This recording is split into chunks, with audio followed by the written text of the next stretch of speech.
हाय, मी कोकणची कन्या सपना. तुमच्या सगळ्यांचं स्वागत आहे आपल्या यूट्यूब चॅनलमध्ये. मी आज तुमच्यासोबत दम आलूची रेसिपी शेअर करणार आहे. दम आलू म्हणजे छोटे छोटे जे बटाटे असतात ना, तर त्याची रेसिपी कशी बनवतात तर ते मी तुमच्यासोबत शेअर करते. खूप दिवसापूर्वी बनवली होती पण व्हिडिओ काही शेअर केला नव्हता, तर आज तुमच्यासोबत मी व्हिडिओ शेअर करते. व्हिडिओ लास्टपर्यंत नक्की बघा. आवडलास तर आपल्या चॅनलला लाईक, शेअर, सबस्क्राईब करायला विसरू नका. चला तर मंडळी, आपण आता इथे रेसिपीला सुरुवात करूया. हे छोटे बटाटे घेतलेले आहेत. हे मी फ्लिपकार्टवरून हे 9 रुपयाला बटाटे भेटतात, तर ते मी मागवले होते. सामान ज्यावेळेला मागवलं ना, तर त्यावेळेला ते मागवले. तर हे मी आता दम आलूची रेसिपी शेअर करते. 2-3 पाण्याने स्वच्छ धुवून घेतले आणि त्यानंतर मग इथे कुकरमध्ये लावून आता त्याच्या 3 शिट्ट्या करून घ्यायच्या. 3 शिट्टीमध्ये आपल्या उकडून जातात बटाटे आणि खूप मस्त असे उकडतात. तर त्यानंतर कुकर थंड करून द्यायचा. त्यानंतर कुकर थंड झाल्याशिवाय खोलू नका, घाई गडबड करू नका. सालं काढून घेतली त्याच्यावरती आणि बटाट्यांना जरासं आता मस्त टोचून घेऊया. जरासं इथे सगळे बटाटे असे काटे चमच्याने टोचून घ्यायचे, कारण की मसाला आतमध्ये लागतो, त्यामुळे इथे आपण टोचून घेणार आहे. हे सगळे असे मी इथे त्यांना जरासं मस्त असं टोचून घेते. आणि आता इथे मी काय करते, थोडं मीठ टाकायचं, थोडंसं मीठ टाकायचं. आणि त्यानंतर आपला जो घरगुती मसाला असतो ना, मी मालवणी मसाला वापरते. तुम्ही कांदा लसूणची वगैरे तुम्ही वापरत असाल तर तो टाकलात तरी चालेल. तर इथे मी हातानेच करत बसते. स्पून वगैरे घेतला तर इकडे ते बटाटे इकडे तिकडे पळतील, त्याच्यामुळे मी इकडे हातानेच सगळं करून घेते. आणि मस्त अशा ते इकडे एका कढईमध्ये तेल टाकलं, थोडंसं तेल टाकायचं आणि हे जे बटाटे आहेत ना, तर त्या तेलामध्ये त्यांना सोडून द्यायचं. त्यांना सांगायचं आता तुम्ही काय खेळतायत ते खेळा तिथे कढईमध्ये. आणि त्यांना चांगलं मस्त इकडे तिकडे जरा फिरवायचं आणि थोडं गोल्डन ब्राऊन झाले ना की त्यांना बाहेर काढायचं.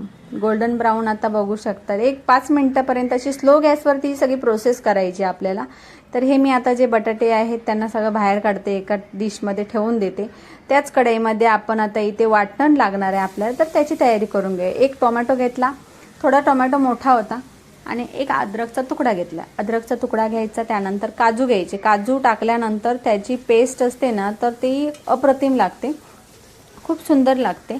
आणि थोडं गोल्डन ब्राऊन झाले की त्याच्यामध्ये आपण टाकणार आहेत कमी तिखट ज्या मिरच्या असतात ना, बेडगी मिरची बोलतात ह्याला, तर त्या 3 टाकलेल्या आहेत. तर तुम्ही तुमच्या आवडीनुसार टाका. म्हणजे तुम्हाला 4 टाकायचे असतील, तुम्हाला तिखट जर जास्त आवडत असेल तर तुम्ही 4 टाकू शकतात. त्यानंतर 1 कांदा टाकायचा.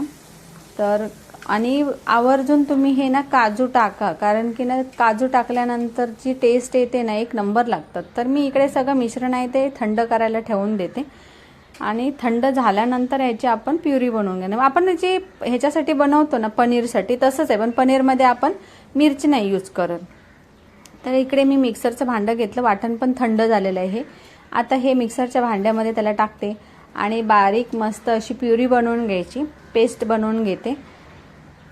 पाणी नाही टाकायचं. ज्यावेळेला पेस्ट बनवत होतं तर प्यायला पाणी नाही टाकायचं. कारण की ऑलरेडी कांदा टोमॅटोला पाणी सुटतं नंतर, त्याच्यामुळे तुम्ही टाकू नका. ही बघा, ह्या पद्धतीने अशी मस्त प्युरी झालेली आहे. कारण की आपण ह्याच्यामध्ये काजू वापरले, त्याच्यामुळे ती थोडीशी मस्त झाली आहे. आणि बघा, मी इकडे मस्त गरम गरम दम आलू बनवायला घेतलं आणि इकडे पाऊस चालू झाला. म्हणजे काय कॉम्बिनेशन आहे. म्हणजे इकडे पाऊस पण लागतो आणि मस्त आता गरम गरम आपण दम आलू पण खाणार आहे मी. तर तुम्ही नक्की असं ट्राय करा, कारण की पावसाच्या दिवसामध्ये असं काहीतरी चमचमीत खाण्याची इच्छा होते. तर असो, इथे मी परत त्याच कढईमध्ये बाकी काही भांडी घाण करत बसायचे नाही, कारण की हे कसं आपण आता फोडणीची सगळं त्याच्यामध्ये करून घेतलेलं आहे. तर त्याच कढईमध्ये आपण ही सगळी आता फोडणीची प्रोसेस करणार आहे. गॅसची फ्लेम थोडी स्लो ठेवायची. गॅसवरती थोडंसं तेल टाकायचं, कढीपत्ता टाकायचा आणि जी प्युरी बनवली आहे ना, तर ती टाकायची. आणि त्याला मस्त असं थोडंसं 1-5 मिनटं फ्राय करायचं, म्हणजे एकदम मीडियम गॅसवरती. आणि त्यानंतर जे आपले घरगुती मसाले असतात, हा मी मालवणी मसाला टाकला. त्यानंतर आता आपण टाकणार आहे घरी जो बनवला होता तो गरम मसाला, घरची हळद.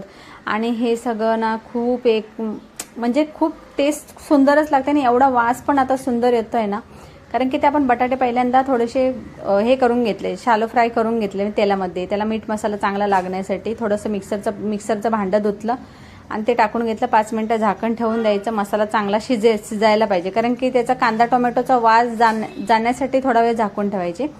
आणि हे आता बटाटे आहेत ना, तर त्याच्यामध्ये सोडायचे, थोडंसं पाणी ओतायचं, कारण की हे सगळं इम्पॉर्टंट आहे. कारण की छोट्या छोट्या गोष्टी त्याला मसाला ताटाला मसाला लागला होता, म्हणून मी म्हणजे तिखट लागलं होतं, तर ते मी धुवून घेतलं. तर हे अशी मस्तपैकी बघू शकता, खूप सुंदर अशी दम आलूची रेसिपी. आणि थोडंसं चवीनुसार मीठ टाकायचं. पहिल्यांदा पण मीठ टाकून घेतलं होतं, पण तुम्ही चवीनुसार मीठ टाका. आणि ते एक नंबर अशी मस्त आपली दम आलूची रेसिपी रेडी झालेली आहे. आणि तुम्हाला ही कशी वाटली हे मला कमेंटमध्ये नक्की सांगा. आता 2 मिनटं काय करते मी, मस्त 2 मिनटं परत ठेवते गॅसवरती. आणि आता बंद करण्याच्या वेळी इथे थोडंसं अशी कोथिंबीर टाकायची, मी शायनिंग मारायला थोडीशी कोथिंबीर टाकायची. कोथिंबीर टाकल्यानंतर बघू शकता, आणि एवढी सुंदर झाली होती ना ही रेसिपी.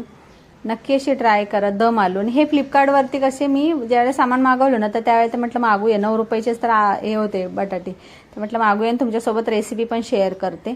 तर मस्त अशी झाली.